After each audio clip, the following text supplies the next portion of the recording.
So, let's talk about economics. And no, don't worry, we're not going to hit you with a bunch of crazy charts and weird jargon. Because at its core, economics is actually pretty simple. It's really just about choices, the thousands of them that you and I make every single day. I mean, it starts the second you wake up, right? What are you going to have for breakfast? Cereal? Maybe some eggs? Grab a coffee on the way to work? See? You're already doing it. You're weighing your options, thinking about your time, what's in your wallet. And then it scales way, way up to the huge, life-changing decisions. Like, should you double major in college? That's a big one, right? It means more time, more money, and it could totally change the entire path of your future. Say it from your breakfast to your bachelor's degree, these are all economic decisions. At the end of the day, that's all economics is. It's the study of how we make choices when we can't have absolutely everything we want. And it all starts with one single problem, the one thing that drives everything else. So, what's the thread that connects all these different choices? Well, it all comes down to this one huge fundamental problem, something that every single person, every family, every country has to deal with. And that problem is scarcity. Now, it sounds kind of academic, but it's a really simple, really powerful idea. Think about it. Our wants are basically endless, right? We want the newest phone, that amazing vacation, or heck, just more free time. But the stuff we have to get those things, our resources, they're limited. And you know, what's the ultimate scarce resource?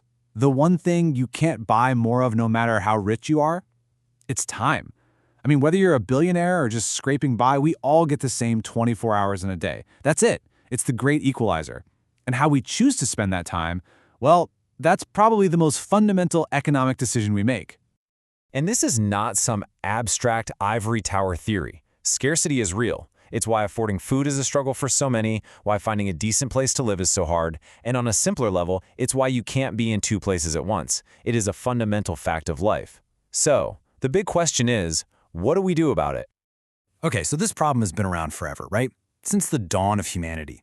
But back in the 18th century, this brilliant thinker, Adam Smith, he had this incredible aha moment, a revolutionary idea for how we could squeeze way more out of the limited resources we have. And his big idea was something called the division of labor. Sounds fancy, but the concept is simple. Instead of having one person do an entire job from start to finish, you break it up. You chop it into a bunch of smaller, specialized tasks. To explain it, Smith used this perfect, now famous example, a pin factory.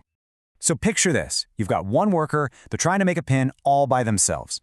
They have to pull the wire, straighten it out, cut it, grind a point on it, attach the little head at the top. I mean, there are like 18 different steps, and they're doing every single one. Okay, so working all day by themselves, this one person, if they're good, really good, they might make maybe 20 pins. 20. That's it. Block that number in your head. But what if you take 10 workers and you tell each one to just specialize? You just have them do one or two of those little tasks. So one person, all they do all day is cut the wire. The next person, their only job is sharpening the points. You get the idea all the way down the line. Now, those 10 workers together can produce, wait for it, 48,000 pins in one day. No, that is not a typo.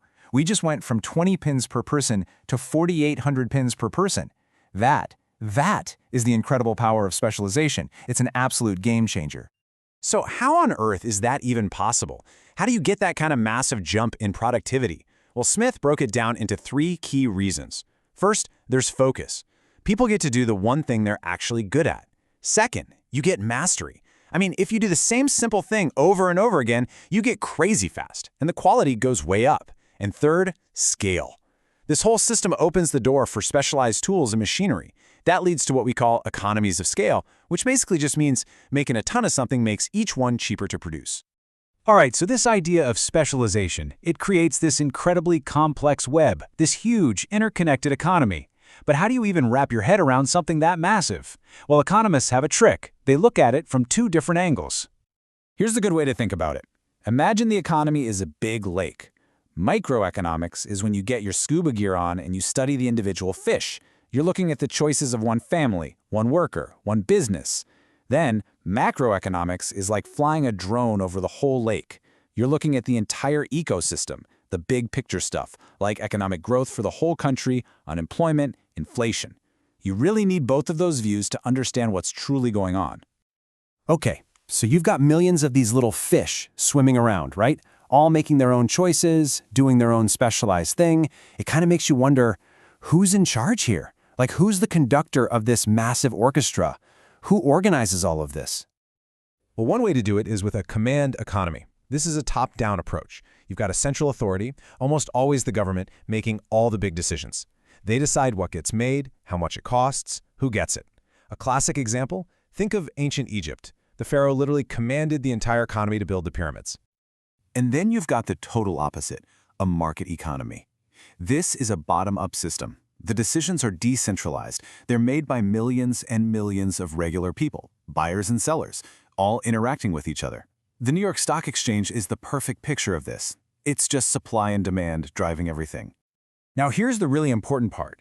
In the real world, it's never purely one or the other. No country is 100% command or 100% market. The reality is, pretty much every economy on the planet is a mixed economy.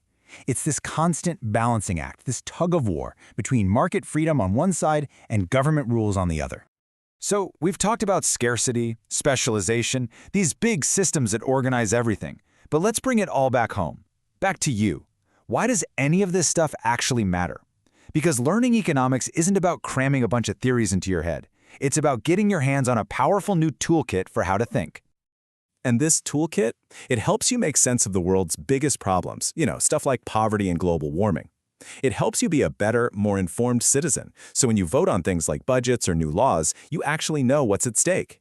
But maybe most importantly, it just makes you a sharper thinker. It gives you the ability to cut through all the noise and nonsense and really evaluate complicated arguments for yourself. And look, this isn't just some nice idea. It has a huge impact in the real world. Take Nobel laureate Esther Duflo. She's a perfect example. She famously said that we're not going to win the war on poverty with one single giant battle. Nope, it's going to be won through a whole series of small triumphs, these little tested, targeted solutions that actually work. That, right there, is economic thinking in action. So, at the end of the day, economics isn't a bunch of answers to memorize for a test. It's a way of seeing the world. It hands you the tools to understand what's going on and maybe even to make things a little bit better. So really, the only question left is, with these tools in your hand, what problem are you going to solve?